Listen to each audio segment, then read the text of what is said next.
Hey folks, Mad Black 80, Black up in your face again with some more pro-black commentary.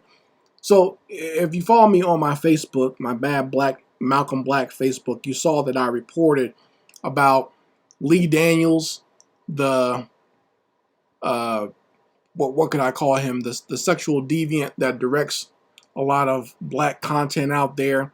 Everything from Precious to Empire to working on disgusting films like Monsters Ball, where Halle Berry was grinding up on the monster's balls.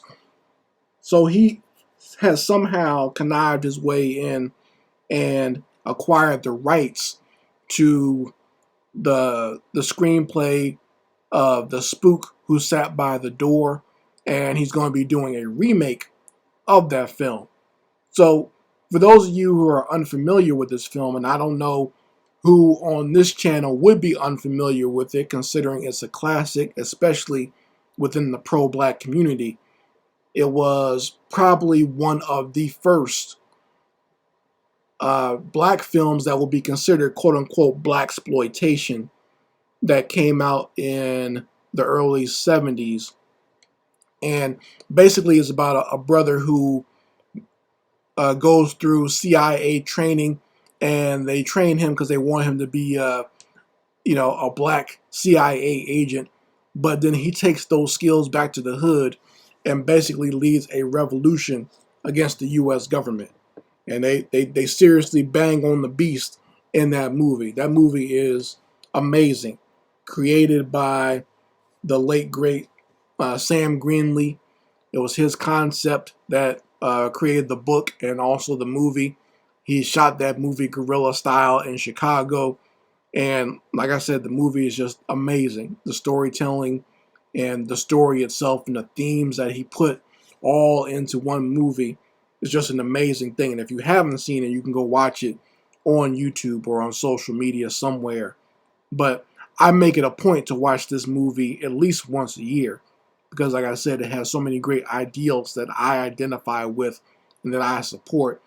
And the man who made it, Sam Greenlee, is just an amazing inspiration of being an independent artist. I've always respected that man and what he's accomplished in his life.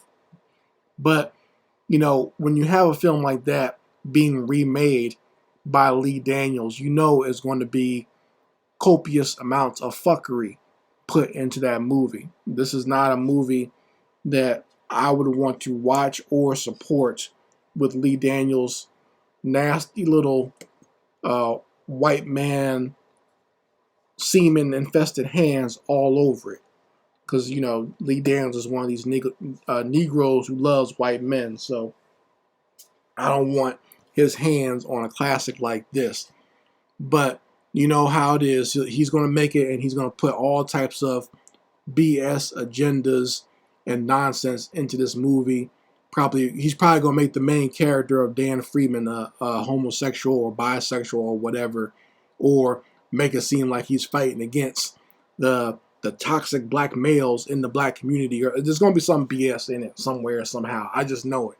And even the announcement of some of the cast members he's trying to get to be in this movie, they look moist. This doesn't look like the Spook Who Sat by the Door. This looks like the Sambo who went up in some man's back door. You probably get Andrew Gillum to co-star in it. But yeah, I mean, definitely not looking forward to this movie at all, and I'm not looking forward to the disgusting messages that's going to be in these films. Sam Greenlee made his movie completely independent because he wanted to put a pro-black message. He knew that no studio was going to greenlight a movie like this, so he decided to do it himself, and that was a smart way to do it. But Lee Daniels is a corporate shill. He is definitely part of the establishment.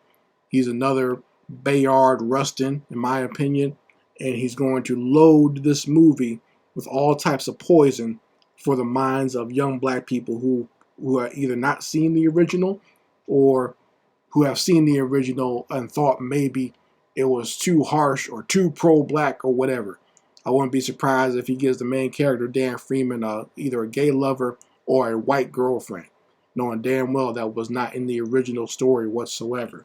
But you guys let me know how you feel about it in the comment section if you're looking forward to Mr. Lee Daniels destroying this movie, or if you're as disgusted as I am about it. Anyway, Mad Black, and I will be back with my foot on these devils' back.